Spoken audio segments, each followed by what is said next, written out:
Myers and or Ms. Miller-Kagler to take over administratively running the meeting if for some reason my technology peters out. I've had some Zoom issues, so putting that on the radar. And then if anyone, I think the most efficient way to proceed is we have a series of presentations today. Maybe we let the presenters get through the presentation and then we'll open it up for questions. If you have a question, raise your hand and I'll try to call on you, and Mr. Feliciano will also try to recognize you and unmute your mic at the same time. If for some reason you are being overlooked for whatever reason, get on chat and say something, or send me a text or an email, but we'll try to keep an eye on all the screens to try to get people's questions answered. Does that work for everyone? Thumbs up, nod. That'll work, but right. Remember, sir, that the chat is disabled due to this being a public so meeting. never mind on that. Just wave wildly or do something like that and we'll get to you. So with that, we'll call to order the meeting. First item on the agenda is approval of the July 2020 minutes from our last meeting.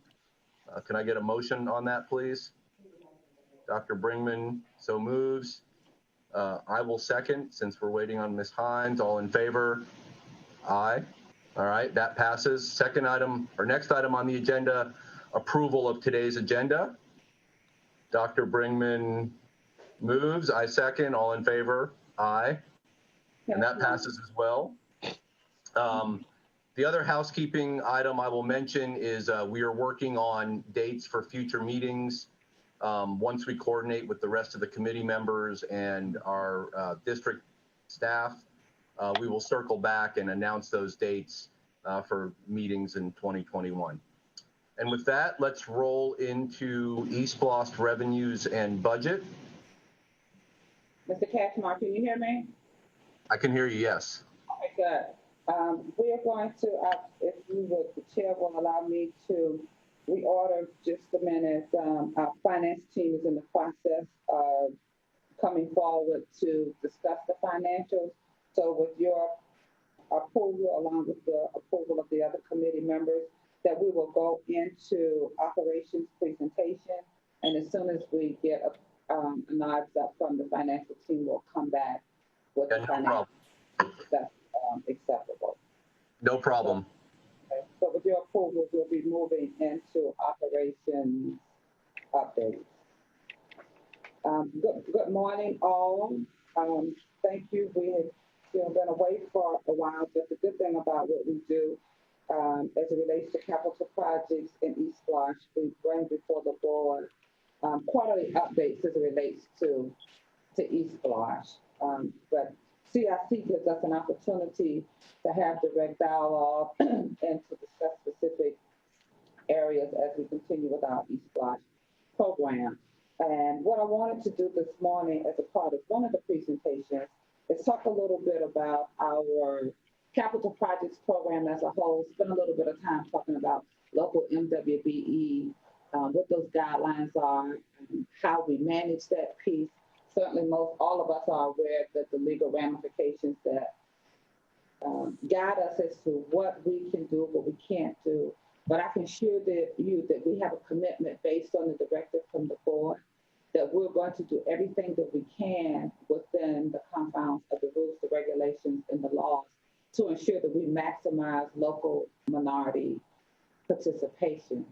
Our commitment is to our local MWBEs. We've been successful in that effort. We have brought on some new initiatives as it relates to that. So, but what's important is to always understand what the policy, our guiding principles are as it relates to what capital projects, roles and responsibilities, and then I'll do kind of a deep dive into the participation. And we've just kind of moved beyond just participation and having firms come on and work, partner, team. We're looking at more capacity building and creating those opportunities where businesses are doing business directly with the Board of Education. That's been a commitment as a part of E3. You'll see some of that when we look at what our participation numbers are. how we're creating those opportunities where you are a direct vendor. You'll see us talk about direct contacts and direct contracts and how we're making sure that our contractors understand that process, not only just to become a prime contractor and doing business with the Board of Education, but we want you to branch out and all of the other construction that's going on in the city, be able to capitalize on that. But what you see in front of you here is our capital projects procurement, specifically what facilities projects administration is responsible for, how we collaborate with our purchasing department, what their roles are relative to managing the pre-bid process. And you hear us also talk about that cone of silence, and that's something that's important for all of us to understand how that functions. Once a solicitation is publicly advertised, all questions, all concerns are then the responsibility of our procurement department. We are under what's referred to as a cone of silence. Whenever a vendor has a question, I need additional information, it can only be addressed by the purchasing department. It goes directly to our purchasing director. And then if it's necessary for any of us to provide a response, our purchasing director manages that process. And it's important because that ensures the fairness and transparency, because we're not giving one vendor information and not to the same vendor. That way, the purchasing director communicates that out via an addendum to all interested parties. And that's something that we make sure that we adhere to and ensure that we follow that particular process. So you look at the policy that we make sure that we maintain a database of all interested vendors. We continue to advertise on the Georgia Procurement Registry. We advertise in all of our local organs as well as those small focused ones where you see a lot of our small businesses. And the question becomes, well, why do we continue to advertise in the newspaper? Just over the years, vendors have always learned to look for our advertisement there. And that's the same for the other governmental agencies too. So we've moved into the 21st century with our e-builder program. We've moved further on by being able to post online, but we still want to be able to make as many opportunities available for our solicitations as well. As it relates to operations, you'll see specifically what the roles and responsibilities are for the construction team. Those are clearly delineated, those between purchasing and those between capital projects. It's always our intent never to cross the lines, to make sure that their roles and responsibilities are managed by procurement, and those roles and responsibilities that have been assigned to capital projects and operations are maintained. We collaborate together, we assist wherever our expertise is needed as well. So that's kind of just a brief overview of capital projects and what the policy and guidelines that we adhere to. Let's look a little bit at local to minority and women participation. The district has a policy and guidelines for us to clearly operate by. We've had discussions and we manage our solicitations either through what we refer to as a sealed competitive bid, where we're making the recommendation for award to the lowest responsive and responsible bidder. And there's a lot that goes into responsible and responsiveness, and that's clearly delineated in our solicitations as well. And the request for proposal process, so you'll hear us refer to as an RFP or an RFQ, a request for qualifications. And a request for qualifications or a request for proposal, we establish the criteria at the onset. It's advertised as a part of the solicitation. So all of the firms have a clear understanding of what we will be evaluating their submittal on. Is cost a consideration? Absolutely, as a public agency, cost is always a consideration for us. But there are other factors that we're looking at. We're looking at the stability of the firm. We're looking at the skill set of the firm. We're looking at their financials to make sure that they have the wherewithal and the ability to complete the project. So you'll see purchasing and the capital projects team working together to make the determination if we're going to solicit as a sealed competitive bid, or if we're going to go out for a request for proposal or a request for qualifications. And oftentimes it depends on the actual the nature of the solicitation of the goods and services that we are in need of. So that's a big piece for us. When we look at how we go out and solicit, again, we advertise in all of our trade association publications. We communicate with the City of Savannah's Office of Economic Development. When the county had an office, we worked very closely with that particular organization as well. But we try to cast our net as far and wide as we can as it relates to soliciting and utilizing local MWBEs. How do we qualify? How do we make sure that you're local MWBE? We have what we refer to as a self-certification process. If he or she holds him or herself out to be a local MWBE, there's due diligence that we do. We make sure if you're required to have a local office. We make sure that you have current business tax certification or other licensing certifications. And we also practice reciprocity. So if a firm has been certified by another agency, we accept that certification as well. Over the years, we have encouraged and still encourage partnerships, teaming, and mentorships to provide local MWBEs with that experience. But what has been successful for us, especially as a part of EIII, where you see the capital projects team, where we make sure that we can provide projects to meet the capacity of a lot of firms. And believe it or not, that's additional responsibilities that will now be responsible for managing. Because, and I'll give you an example of what we did on the Jenkins project, as the parking lot that was necessary, that became a project that the district managed. We have what we refer to as a CMR, a construction manager at risk. And I'll try to make sure when I'm using the acronyms, I'll tell you what they mean, because it's just easy for us to say CMR, RPRQ. But for the presentation this morning, I'll make sure that I'm clearly delineating what those acronyms mean. So on that particular project where we have a construction manager at risk, we wanted to be able to make sure that we could capitalize on minority participation, local MWBE. So the decision was made that there are some projects that we can manage as a district, that we can advertise, we can bid, and we can award, separate from the construction manager at risk.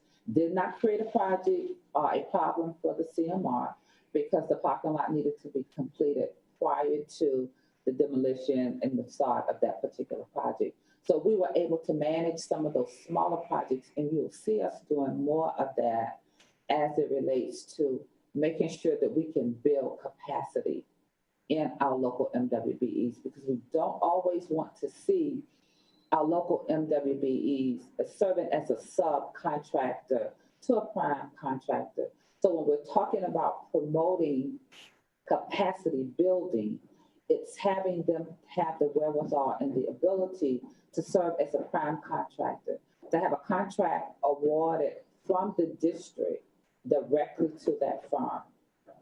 That gives them the wherewithal and capacity for financial growth, that they were awarded a contract, they then can go to financial institutions.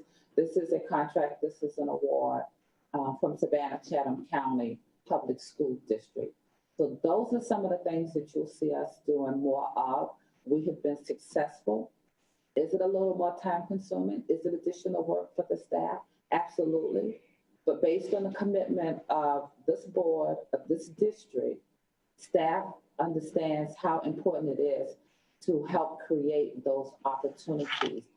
We make sure that whenever there's an upcoming project, we work very closely with our prime contractors.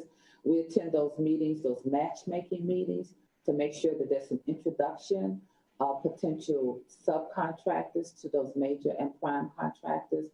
But again, recognizing that there are limitations based on the law, what we can do. There are no set-asides that's available. This program does not have specific goals, but our contractors clearly understand the district's initiative and what the goals of this board is, not a goal for a specific amount.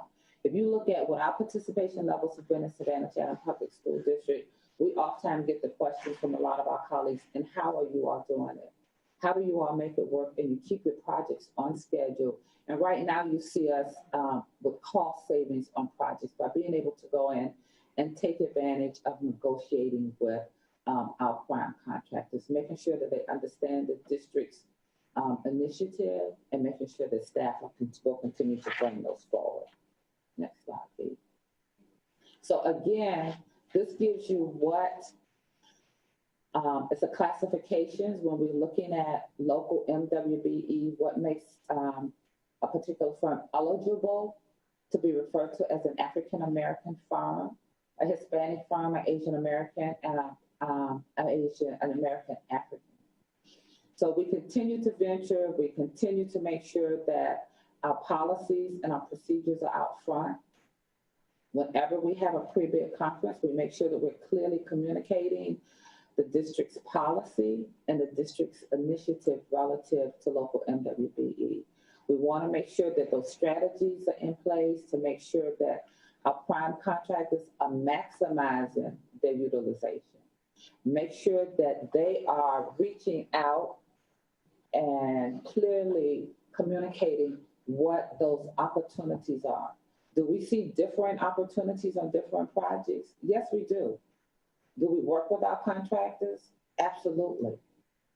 Because again, it clearly states develop strategies to assist prime contractors and maximizing their utilization of local MWBEs.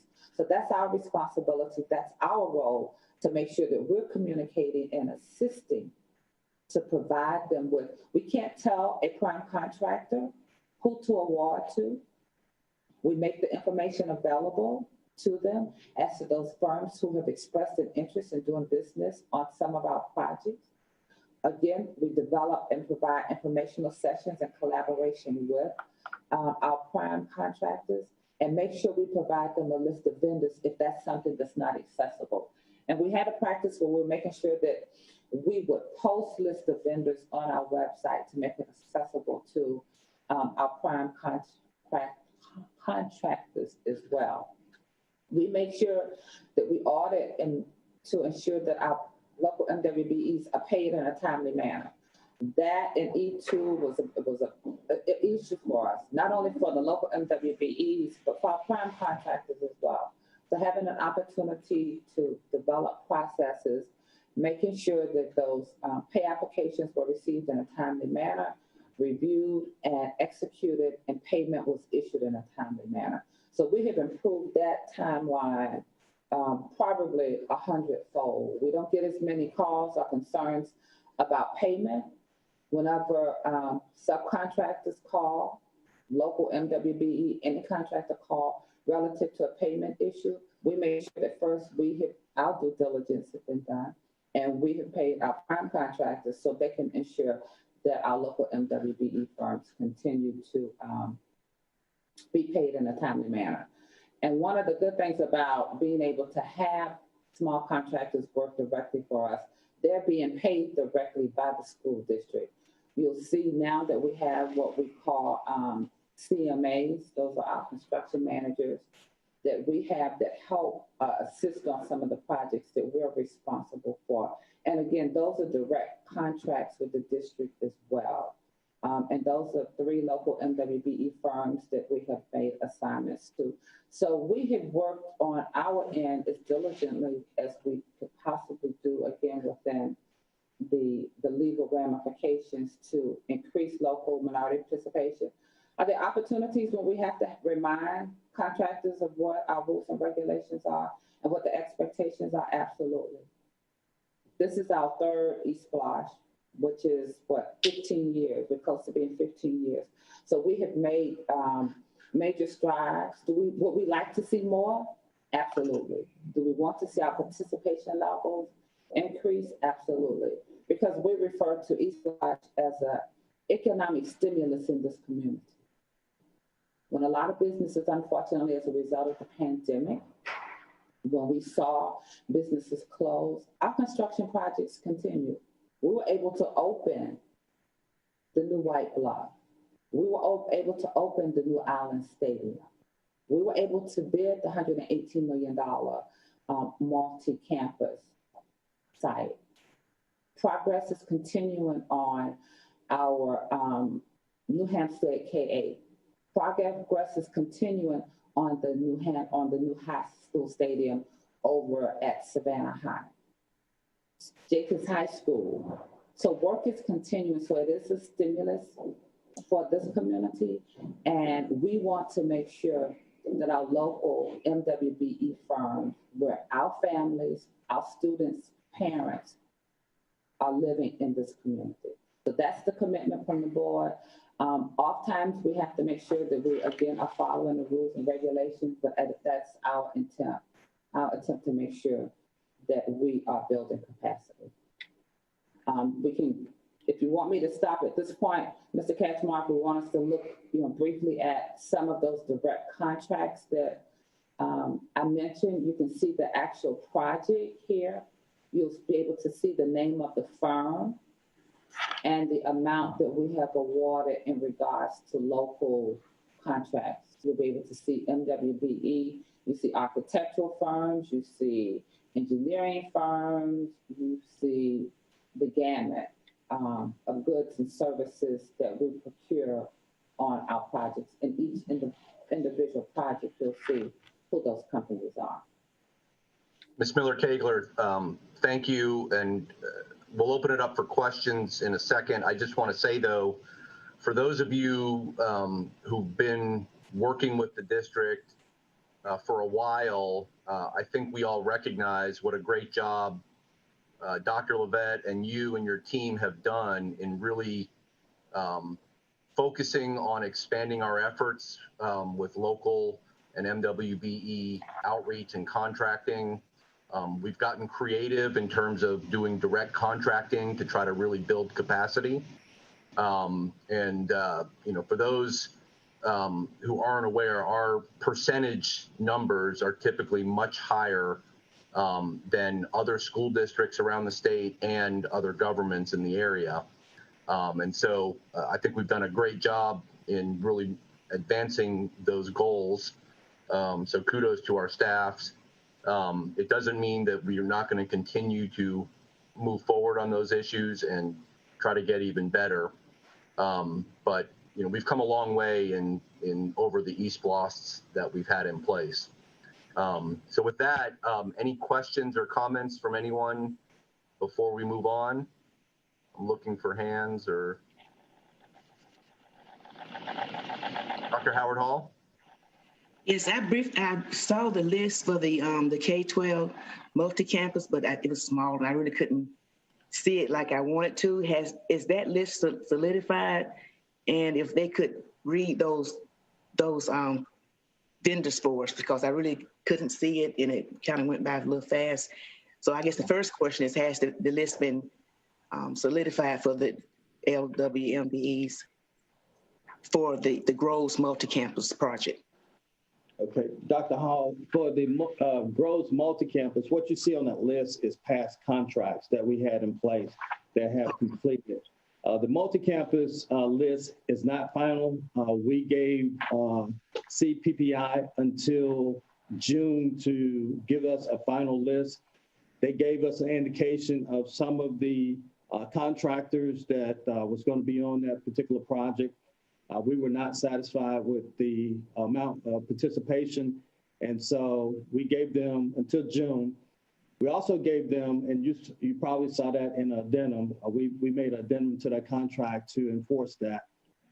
But we also made a commitment to them that if they could not get to the participation levels that we needed, that we would go in and perform about $14 million of that work ourselves in order for us to reach those local and minority contractors. So the final list is not out yet. They have until June to provide us that list, and we will be presenting that to you either through superintendent notes, CIC, or board meetings. Well, I appreciate the work that you're doing and allow them the opportunity to get those contracts, because if not, it wouldn't be fairly done. So I appreciate the work that you all are doing to ensure that we're building capacity for our LMWBEs.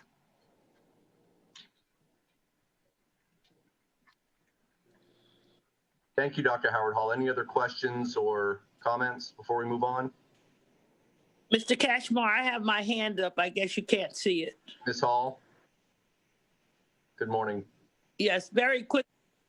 Good morning. I want to applaud the capital projects team also, not only on all the work that they have accomplished for us, but a lot of the money that they have saved us. We've had a very, very prosperous return of monies from our projects, and our projects have finished sometimes early, but all on time. So I also congratulate them. A couple of problems I still have in terms of our capacity building.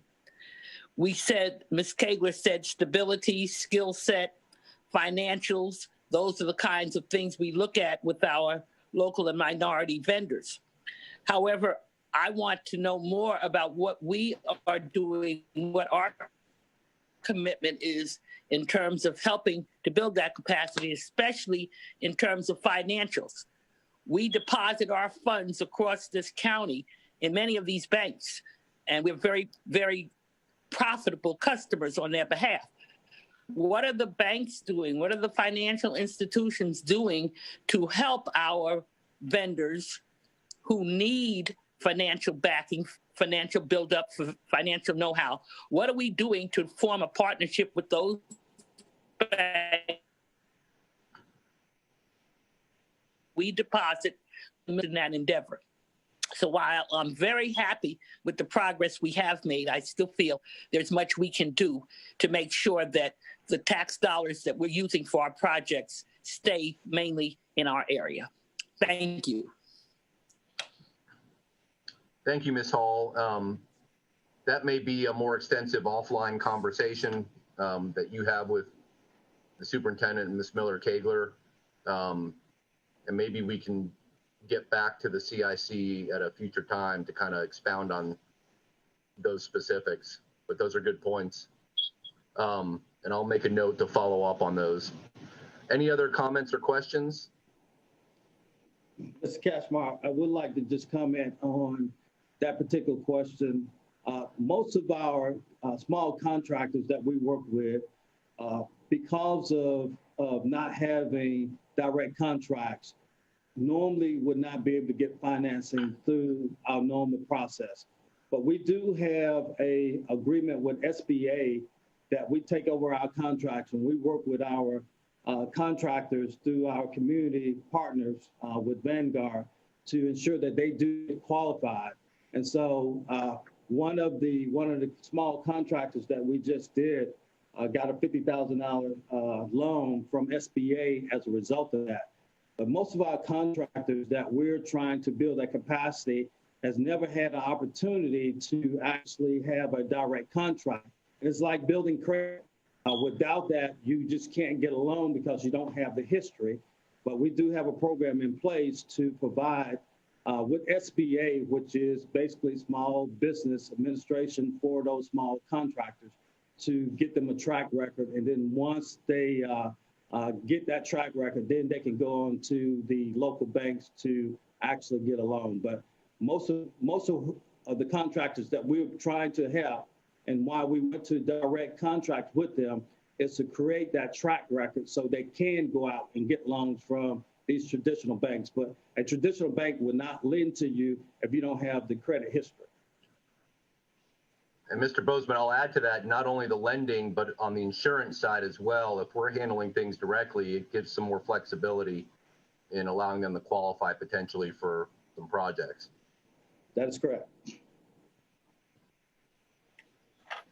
Other follow-up comments or questions? All right, thank you. Let's, Ms. Miller-Kegler, you want to move on? Yes, thank you.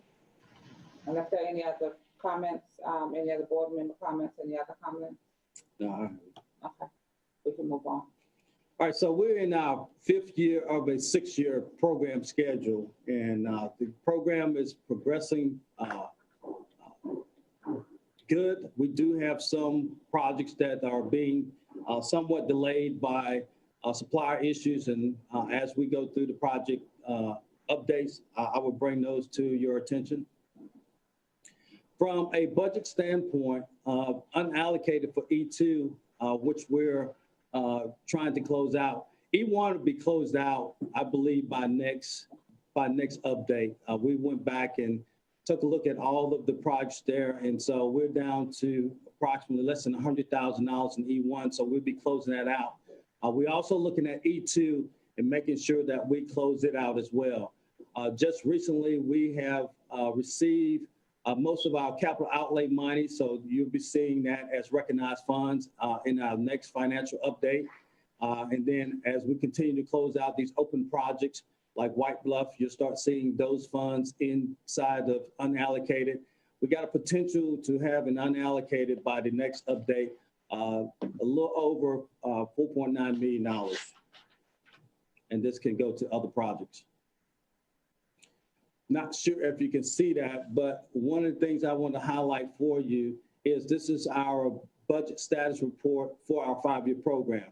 As I previously had discussed, we had a lot of projects that we had delayed as a result of not knowing if we were going to get the funding that we had budgeted per month.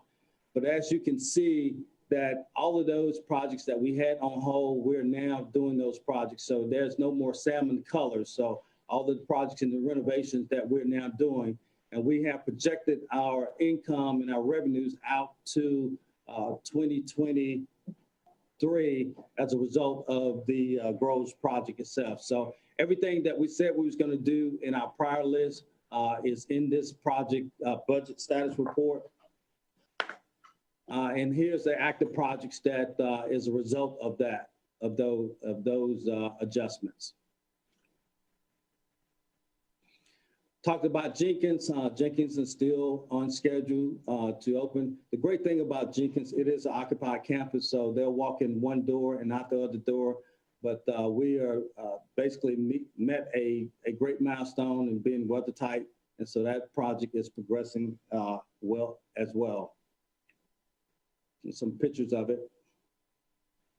They actually have put on the front side of the school itself, and it is looking great. New Hampstead, our K-8 project as well is progressing as well, and so we don't see any challenges to that. We went back to the contractors to make sure that they have incorporated all the rain days. This last year was one of the rainiest years that we ever seen in terms of construction in our 10-year average. And so we've made adjustment to those, and we are keeping an eye on this particular project. As those rain days continue to build up, it has a potential to delay this, but we have put together a task force looking at this particular project in great detail. So we'll keep you advised of this particular project. Our multi-campus have kicked off. The contractor now is on board. They've started removing all the foundation, and we just got a temporary schedule from them, and the schedule looks pretty good. And so we'll continue to be working with them in the Garden City, producing a MOU or MOA on the buildings that we'll be exchanging, but this project is looking well as well. The Beach High School Auditorium, this project here is going to be delayed until late March, and some of the issues that we're running into, the supply issues with the windows, would cause us not to be able to do some of the interior painting and terrazzo flooring, which slowed that project up some, but we're working with the contractor itself to continue to try to keep this project closed as soon as we can.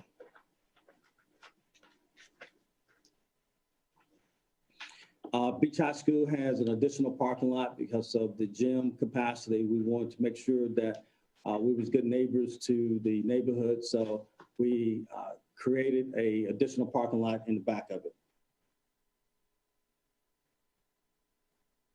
Woodville Tompkins, if you hadn't been back there, we're progressing as well. We're on this particular project, the decking and insulation is up. And so all the underground utilities are in, and so this project is progressing as well. But it could potentially be delayed for weather as well. Savannah Arts Academy High School, we just finished up with the design, and so we will be putting out the construction documents for bid. And so this project here, $19.5 million investment into Savannah Arts Academy. Savannah High School Stadium, which is progressing as well. We do have one issue with Georgia Power on the guide wire that we're trying to work through. It did not show up on some of our drawings, so we're working with Georgia Power to make sure that we relocate that guide wire, which now runs directly in front of our track. So we're working with them to try to get that resolved.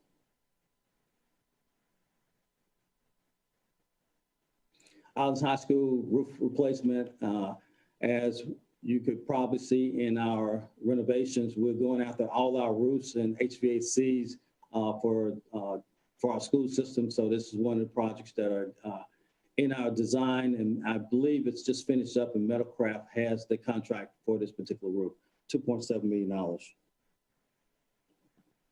Early College High School roof replacement again, $2 million for the early college. And then we're continuing to put in our security vestibules. Some of the future projects that we're looking at is modernization of J.G. Smith Elementary School, taking a look at that to ensure that we can get the capital outlay fundings for it. It is possibly going to be around $18 million. And so we're working with Georgia DOE and our education rep to see if we can get additional funding for this particular school. Henderson, again, HVAC upgrade is in design, project budget of $2.5 million. Some of the site improvements that we're doing as well is we're going ahead with the Gamble Road and interchange repaving project. The budget cost is about $2.4 million. Some of our maintenance projects that we got that being done by maintenance as well is Myers boiler and replacement, Chatham middle school rooftop units, STEM Academy cooling towers. And now we'll, if no other questions, I'll open it up for questions for any of the project updates before we get into our strategic plan for our E4. Thank you, Mr. Bozeman. Any questions? Ms. Grabowski?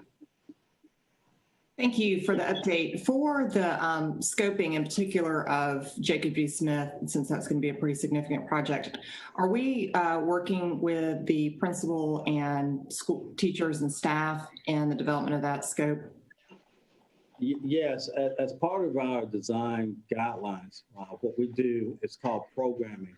And so in the programming phase, it is heavily involved with the principal and his or her staff and all of the staff and departments as it relates to the design of a particular school. So the answer to that is yes, we do. We take all their considerations in count. And so that's why you see at the beginning of some of our projects that the project cost is so huge, because we take in consideration everything that they want and we put it in there. And then we have to scope it down to what we can pay for. Okay, thank you very much. Other questions? Can you see my hand, Mr. Cashmar? Yeah. Ms. Hall, and then Dr. Howard Hall. Okay, very quick, Mr. Bozeman. As you know, we're very proud of our 89% graduation rate, but I have a lot of people in my district, heads of households, who were not successful in graduating high school. But if I'm a strong, healthy, industrious person who wants to work, what is my avenue to get to work on some of these projects? Am I able to walk up to the Jenkins website, and the Jenkins project, and to say, I'd like to work, I can learn anything? Do we have that kind of capacity, or must they learn who to go through, who to go to in order to be able to work? I have to know someone who owns a company or a contractor who maybe will take me on. How well do we do with that? Because lots and lots of my parents are in that predicament where they are willing to work, want to learn, but don't have the formal skill to do.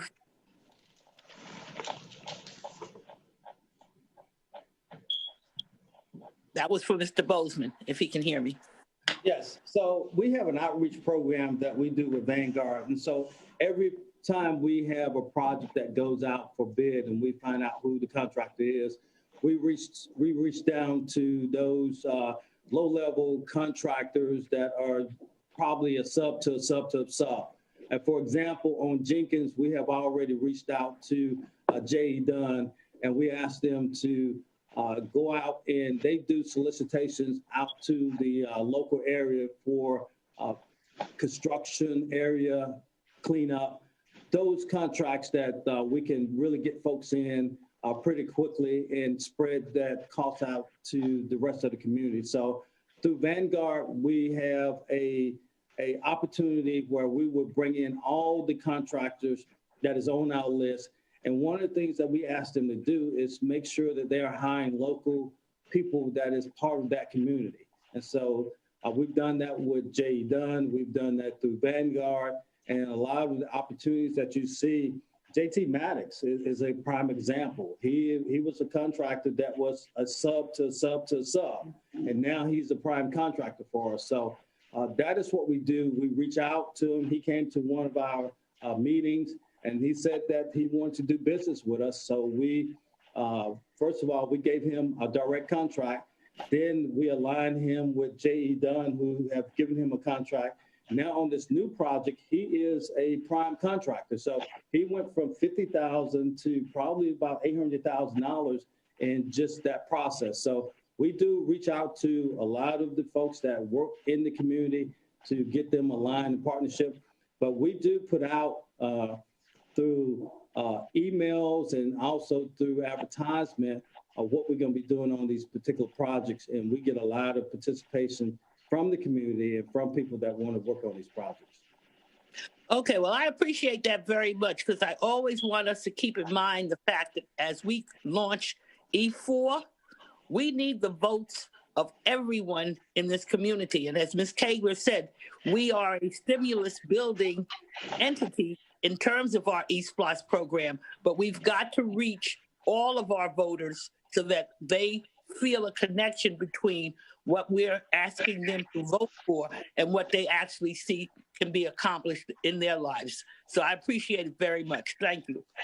Thank you, Ms. Hall. Dr. Howard Hall? Yes, it's been quite amazing to drive by the Groves site to see the process that's going on ever since from the time the buildings were demolished until the foundation is now being removed. You said that there's a temporary schedule. Is there a delay on that schedule due to the lack of the LMW's list being solidified? And could you just kind of give us an idea of when the Groves multi-campus kickoff will be? The part of the delay was actually getting a contract that we both could agree on with CPPI. The initial contract they gave us from a LMWBE participation standpoint was not what we thought it would be. The other piece of it was this contract, I think, was awarded in December. There was a gap in time frame because of the holidays that we were not able to come together in meeting. And then the COVID environment itself have some effect on how you get together from a contractor standpoint. And so given all those factors, that did delay, but from a total construction standpoint, we're not delayed. We're still on schedule to open the school up in August of 2023. We're keeping an eye on that, but part of that process is the negotiation where Ms. Kagler said that we don't have set asides and we don't have a particular percentage, but we do have an expectation that you would bring to us participation from our local and minority vendors, and that was not satisfied. And so what we had to do is go back and use a legal route in putting together an addendum to the contract to put a little bit more teeth in there to say that, okay, this is what you promised us, but what you gave us does not match. And we want to give you some time frame to be able to do that. And we agreed to June that that they will have the opportunity to make sure that they are making a concerted effort. And that's what we wanted to see. And the initial contract did not have that. So from a standpoint, no, we're not totally delayed because we expect these kind of negotiations to go back and forth, but we're keeping an eye on it. Is this typical to have these type of issues with contractors? It is typical when you try to have a program that we have in terms of capacity building. Typically on a hard bid project, the contractor really can bring whatever team they want to bring to the table. And so we have to take a look at not only cost, because cost is one of the factors, but we have to also look at, you got $118 million being spent in the community. How's that being put back into the community? So it's a song and dance. And so what we do is do that through negotiations. Just a last question with Woodville-Tompkins, due to the weather, you did mention that it might be a potential delay. Do you have an estimated time when the gym would be completed? Right now, we're taking a look at that. With all the weather, I believe that we're going to be delayed. The last schedule I saw probably about 30 to 45 days delay on that, but we're working with the contractor to see what we can pull up. We asked school nutrition, which is basically providing meals there to actually relocate so we can accelerate the schedule a little bit with the auditorium, because we want to, you complete one and start the other one. And so we're looking at all the activities that we can pull this back together, because it's a two-part schedule. It's a gym and the auditorium. And so right now, about 45 days, if I had to put an answer to it, but we're working with the contractor to make sure that we can pull that schedule back up. Thank you. Thank you, Mr. Bozeman. Any other questions, Ms. Grabowski? And Ms. Hines? And I'll make this quick, and this may be something for further discussion later, but Mr. Catchmore, I think it's important for us to take a look at the design guidelines, in particular in regards to the windows that can be incorporated into some of our projects. As we all know from the past year, fresh air can be critically important. And right now, when operable windows are an exception when they're only needed for emergency egress. And so I'd like for that to be something that we maybe consider revisiting. Okay, I'll circle back with you on the specifics in the design guidelines. We'll then get with district staff and then bring it back to CIC and or the board if necessary. Thank you. Ms. Hines? Ms. Hines, you're muted. Ms. Hines, you're muted.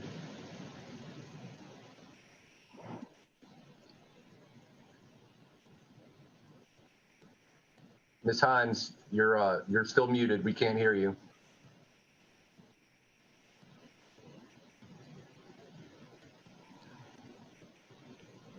Ms. Hines, we can't hear you. There you go.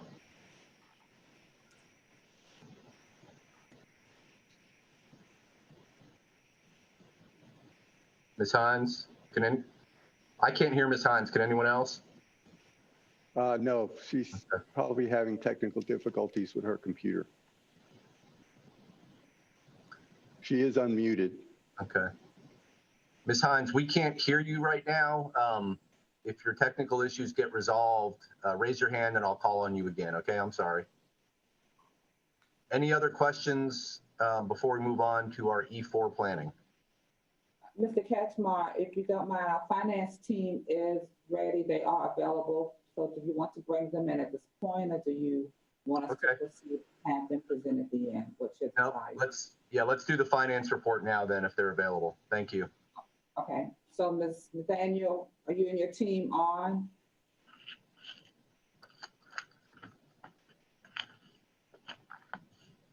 Did Rosalind and her team Dial in. I see Miss Nathaniel on Yes. Zoom. There we go.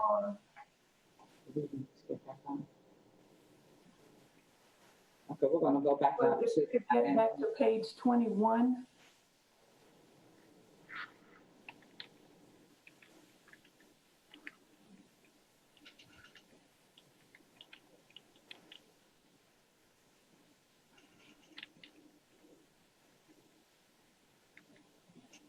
Thank you. Our ESPLOST tax revenue collections, we have collected all of the funds for ESPLOST 1 and 2. Currently, we're only posting interest to those accounts each month. For ESPLOST 3, our collections for December was $7.9 million, a total of $322,239,000 has been collected thus far, and we've collected 48 out of the 60 months thus far for ESPLOST 3. You could go to 22. This graph just shows the collections that we've had for all of our funds, with you're being able to see the our standings as far as our collections for ESPLOST 3. The collections have been above what we had projected. Page 23, thank you. This is another graph showing our collections over the years. If you would go to page 43. For our ESPLOST 1 budgets, we are in the process, I believe, of closing out our ESPLOST 1 budgets. We spent $100 last month. We're in the process of closing out everything and moving everything to the unallocated funds to make them accessible to the capital projects team to utilize on the current projects. Next page, ESPLOST 2. Our total spendings for January was $1,248,745. And I believe right now we have in there, we've got a balance of $7 million in that account.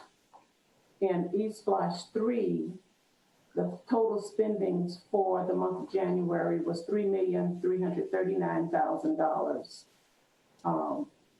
And a balance at this point of $193,363,489.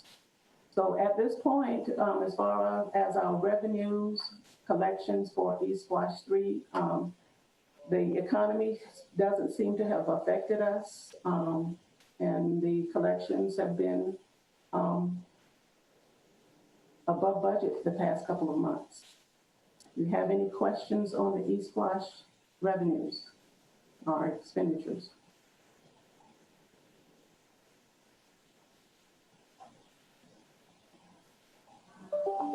Mr. Nathaniel, on page 23, the ESPLOST revenues collections, I just want to clarify the yellow box in the upper right. We're $17 million ahead of expected collections? Is that what we're saying there?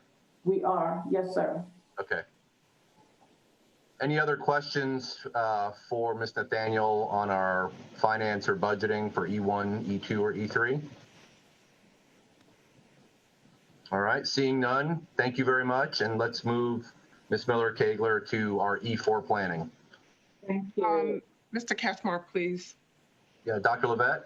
Good morning, everyone. I did speak with Mrs. Hines and wanted to convey her comments. Mrs. Hines conveys her thanks and gratitude to the staff for its progress with all of our projects, especially our ESPLOST projects. She did ask about the completion date or tentative completion date for the Beach High Auditorium. Thank you. Thank you, Dr. Levette. Yeah, the completion date for the Beach High Auditorium, that is the project that we discussed that had some issues with the supply issues, specifically the windows. The arena project, as everybody may or may not know, is basically in line with what we do.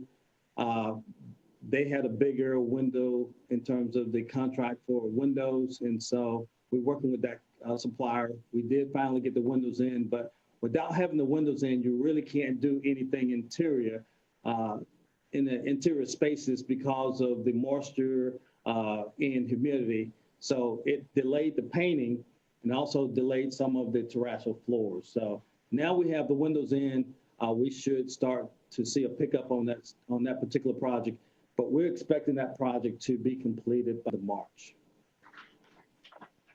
Thank you, sir.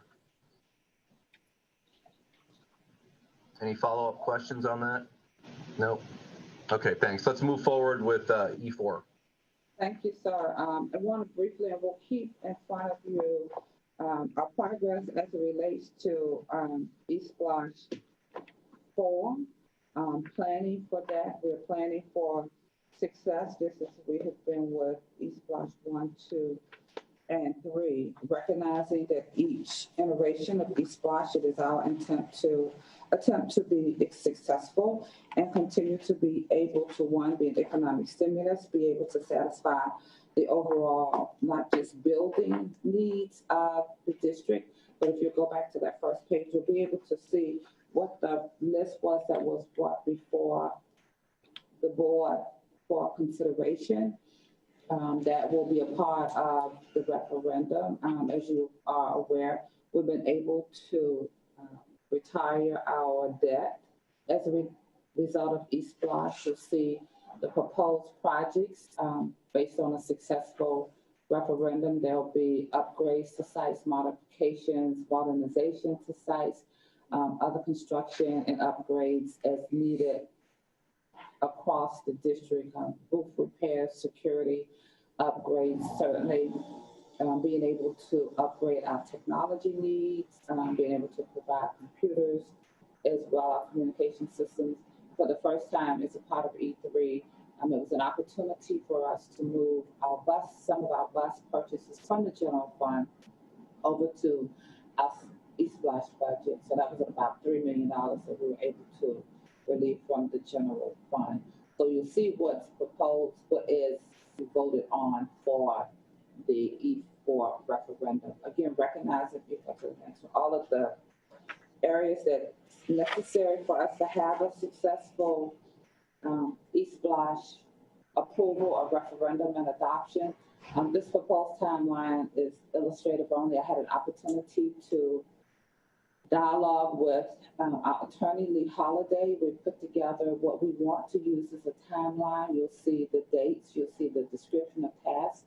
I'll be going back into that document along with staff and making assignments as to who, what, where, when, why, who will be responsible for each of the tasks. As you see us continue on with this document, you see here January the 13th, 2021 is when the vote was taken to adopt a resolution to call for the ESPLOST resolution.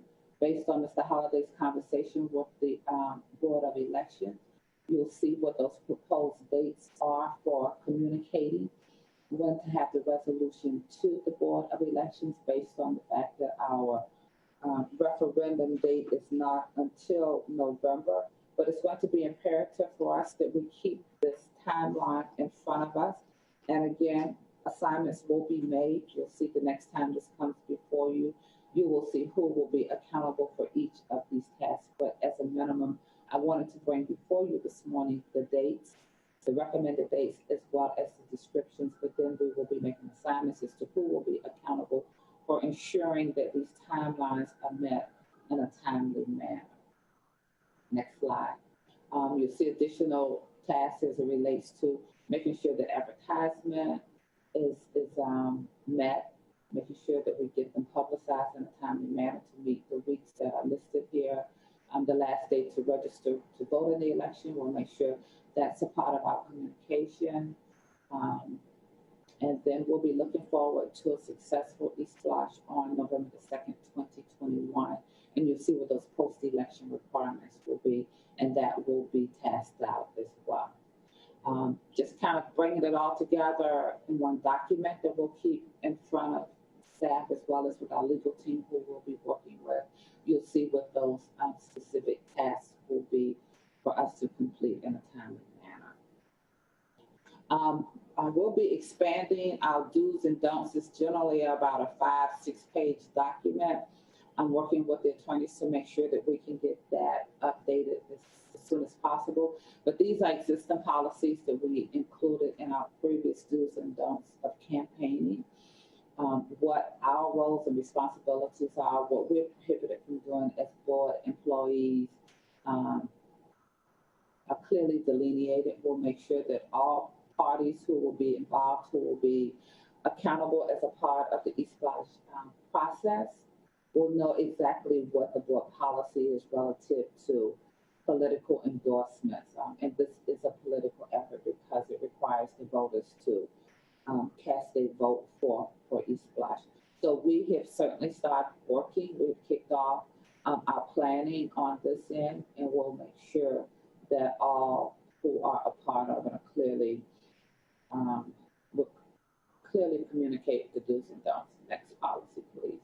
And this is the next board policy here relative to political campaigns, buttons, and what we can do and what we can't do, what the elected officials, what the board members can do as well, any scheduled activities.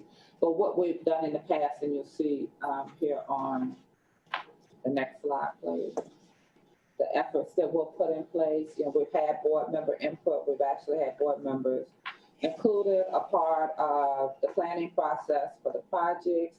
We rely heavily on our facilities condition assessment as we make data-driven decisions as to how we formulated that list of projects. We'll be scheduling those virtual meetings with principals, school staff, school council, and PTA, just to make sure that they have a working knowledge of what's being planned for ESPLOST. It's important that they are included in that process. Again, because of the pandemic, we're going to have to look at public virtual meetings. Previously, we have gone out to schools. We've had charrettes in each of the districts. Again, because we're prohibited from having the large gatherings and the large meetings, you'll see us schedule virtual town hall meetings and the like to make sure that what we can do as district employees, that we're making sure that we're getting that information out. We'll be working very closely with communication to develop information for our website, just as we did last time. We have videos that's been created of our projects, and ESPLOST 3 will be posting those to our website and making sure we're reaching out to our media partners to make sure that that information is disseminated as well. And then making sure that we'll bring back that final review, give you another look at your proposed project list, and then we'll make sure that it gets to the Board of Election, and we'll be looking forward to a November election. Some of the virtual meetings, we'll always reach out to the Savannah Area Chamber of Commerce. We actually met with the Chamber of Commerce board a couple of times as a part of E3. We'll be meeting with Savannah Economic Development Authority, all of our community partners, meeting with the Council of CEOs, Savannah Morning News Editorial Board, and then virtual community organizations as well, because this is a community project. It's not just a school project. We talked about how those dollars circulate back into our community. I want to make sure that we're still building those strong relationships with our community organizations as well. So we'll be assigning specific dates the next time you'll see that. If we've not held some of the meetings already, you'll see what those dates are that we'll be meeting with each of these organizations and outreaching efforts. Just a little bit about your frequently asked questions about ESPLOST and what ESPLOST is. We have communicated this to you. One thing, we brought it before the board as a part of an informal session and a workshop in December and again in October. So we did it in October, but we want to be able to keep it in front of you. This is information that we can post. We can talk about what ESPLOST is, why is an extension needed, you know, how long is ESPLOST going to be? It's a 5-year program. So we want to be able to make sure that we're communicating the facts related to ESPLOST. So this is just some of the information. We'll be adding more to it, working with our communications team For those of you who remember back as a part of ESPLOST 3, we looked at the entire district. It was not just focused on what's happening in capital projects, what's happening in operations, what's happening in maintenance and operations. No, we looked at the district. We looked at our graduation rate. We looked at the successes over on the academic side, because it's important that what we're doing impacts academics. So when we look at ESPLOST, we look at the total district. So some of the information that I had presented to you previously from our previous ESPLOST information dissemination, it was inclusive of the entire district. What is our enrollment? What have those trends been like?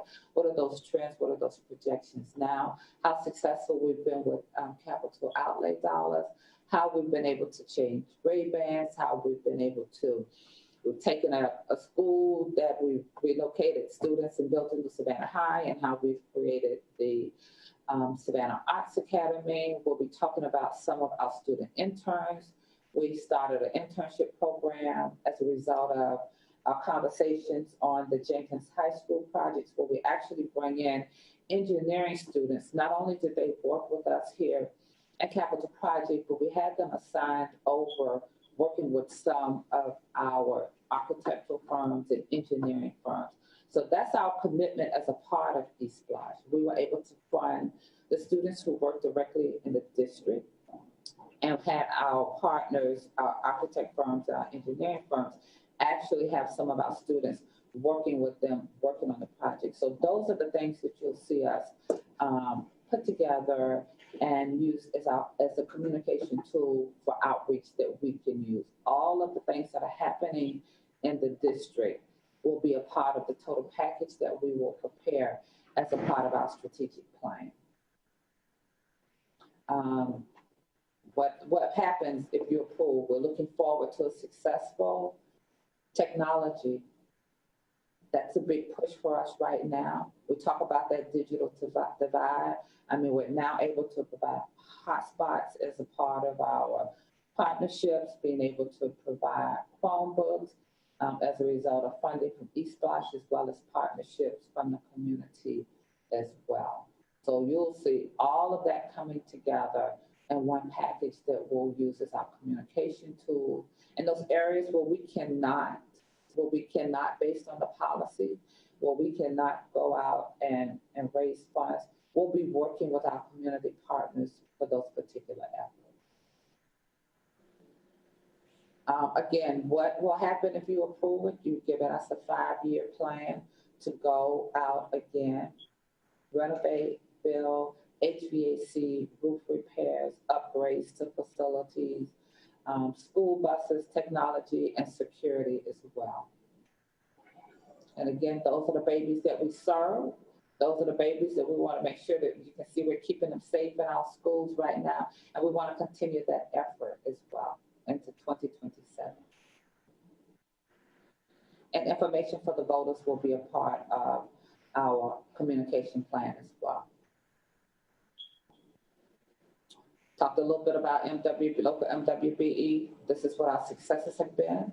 You talked about the efforts of the staff.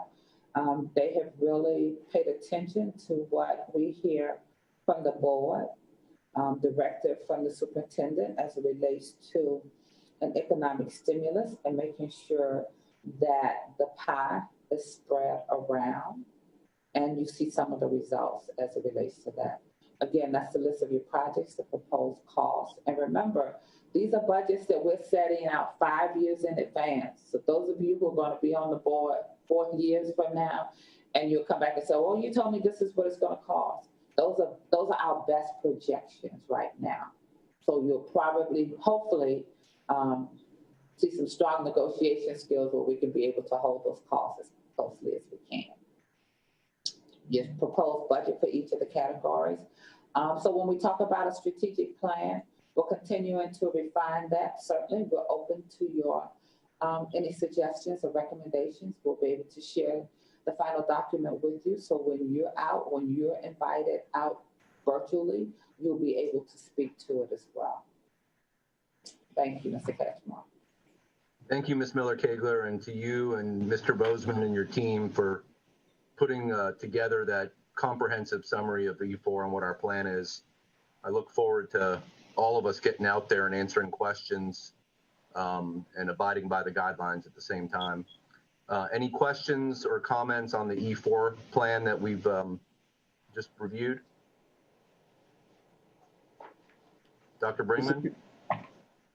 Just wanted to say thank you. I have been to a couple community meetings, and District 6 is quite happy with the plan for a new high school and for major renovations at Windsor Elementary, and then continue to support of the other schools in this district. So thank you for the plan, and thank you for allowing all of the board members to be an active participant in the process. I really enjoyed that. And I think it was very beneficial for us to see it from that standpoint as well. So thank you. Thank you, Dr. Brinkman. Anyone else? Yes, Ms. Hall. Go ahead, Ms. Hall. I want to make sure that I understand clearly everything Ms. Kagler said, because I'm a little concerned about this. All of us who are on the board because we ran successful campaigns. So yes, we know how to do that, but we're being asked to step back and not really do a political campaign. We're not allowed to do that. We can show our enthusiasm, but just so much. I'm concerned that we're saying that we have, what, a 3-member communication team? No, ma'am, that's not what I said, that there was a 3-member communication. And that's who we are. Can you, if you don't mind, okay, clarifying when you said 3-member communication team? Well, I'm asking, the communication team that I'm aware of is headed by Ms. Blanco, Ms. Jennings. Is that the communication team that we are saying we're depending on to get all of our information out to lure our voters? Do we not have capacity to have a professional campaign manager to do this? Are we allowed to hire a management team to actually run this campaign? Or are we saying that our employees, in addition to everything else they have to do, we only have our employees to depend upon to get our message out to Chatham County? Ms. Hall, let me jump in. Yeah, so under Georgia law, board members can't actively campaign for this tax referendum. What's happened in the past is various components of the community who support ESPLOST have banded together, donated time and money to help support the campaign, but those were separate and apart from the district. What the district has done in the past is put out lots of data and information to help better inform voters. And then various board members and district staff, superintendent, Ms. Miller-Kagler, et cetera, have gone to various community meetings, done a presentation of data and facts related to ESPLOST 1 and ESPLOST 2 and LMWB rates and being on time and under budget, and presenting all the information, but not actually advocating for or against the referendum, because we're not allowed to by law. So it's not just our internal communications team, but it's much more robust. The facilities group, Dr. Levette, Ms. Miller-Kagler, board members in the past have gone out and presented information. And, we can't hire a campaign company to run a political campaign directly. But again, for the last ESPLOST, various members of the community have banded together and supported the referendum through ads, et cetera, and spending on pro ESPLOST ads. So that's the background. I'll let Ms. Miller-Kagler add to that. You're correct, Mr. Ketchmark. When I made reference to district communication, the document that we generally put together when we're communicating with staff, with PTA, and school council, Ms. Hall. When we pull together the data relative to what our successes have been in the district, we have worked with the district communication team for that particular document. as it relates to a specific 3-man team that's going to be responsible for communicating the successes of the district. Is primarily what I was referring to. Certainly, as the board and as the superintendent, you determine who will be the staff that will go out and communicate that. That's the superintendent and the board's desire. As Mr. Ketchmark made reference to, and I think I made reference to in the presentation, where we reach out to our community partners, i.e. the Chamber, i.e. Savannah Economic Development Authority. And as Mr. Ketchmark said, in the past, as a part of E3, we did have community partners who were responsible for the publications and advertisements that we cannot use public dollars for. And that will be the same effort and avenue that we venture down. But certainly, if there's any questions that Mr. Bozeman needs to answer, certainly he's here. Thank you. Any other questions on the E4 presentation? Yes, I understand that board members, we can't campaign and advocate for ESPLOST, but we do vote on a resolution, and I'm just a little concerned about those that may vote no. That could certainly have an impact on a particular district. So that's just something to think about for those who may not be in agreement with the resolution. That's not campaigning, but it's definitely sending out a signal for those that vote no, or for the ones that vote yes as well, as to be in agreement with the SPLOST. So right, just something to think about. Absolutely. Other questions or comments? Ms. Grabowski? Just real quickly, I know that technology is included in that miscellaneous bucket, and I think we all understand the importance of technology after this past year. It may be helpful as we are doing our education campaign to maybe more clearly state that technology is included in miscellaneous, or even potentially pull it out as a separate line item, because that is something that will touch every single school in the district and I think will resonate very well with the community. Thank you. Thank you. Other questions or comments? Seeing none, I will remind everyone that we will circle back with dates for future CSE meetings in 2021. And before we adjourn, I'm going to put her on the spot, but wanted to check in with Dr. Levette with any final comments or thoughts as we get ready to adjourn. Good morning. Thank you, Mr. Ketchmark. No, I just want to thank everyone for their support. A special thank you to our team who works diligently to ensure that not only our capital projects, but all of our ESPLOST funding and projects are carefully monitored and also, as you know, audited as required. We appreciate the board's support. We appreciate the staff support and look forward to our next meeting and update. Thank you. Thank you, Dr. Levette, and Ms. Miller-Kegler, Mr. Bozeman, Mr. Batra, and your team. Thank you very much for good presentations today. One last chance for anyone with comments or questions. Seeing none, we are adjourned. Thank you very much. Thank you.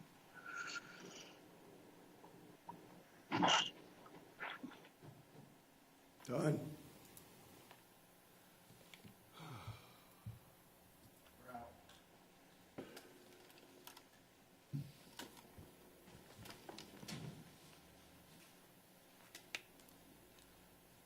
Going to the Ness's meeting. Yeah, that's next. So Ness's meeting. See, our meetings confuse me. Are we talking about zoning? That's what this meeting is. Redistricting, yeah. The You zoning. didn't fill the chart out? You didn't update all your parts? Well, I didn't know if it was about zoning or it's about, I'm confused. Redistricting for the new KA. Update, restart. Of course, you need update. Well, Mike Blanco, 3-man communication team. Yeah, that's right. They threw your name in there. Well, you weren't here. You didn't have headphones on. It was Mongo. You can't hear us right now. Still streaming live. Still streaming live? They shouldn't see anything, should they? Yeah, I just shut down the Hearing session. mics. You do hear Mike? We're hearing our conversation.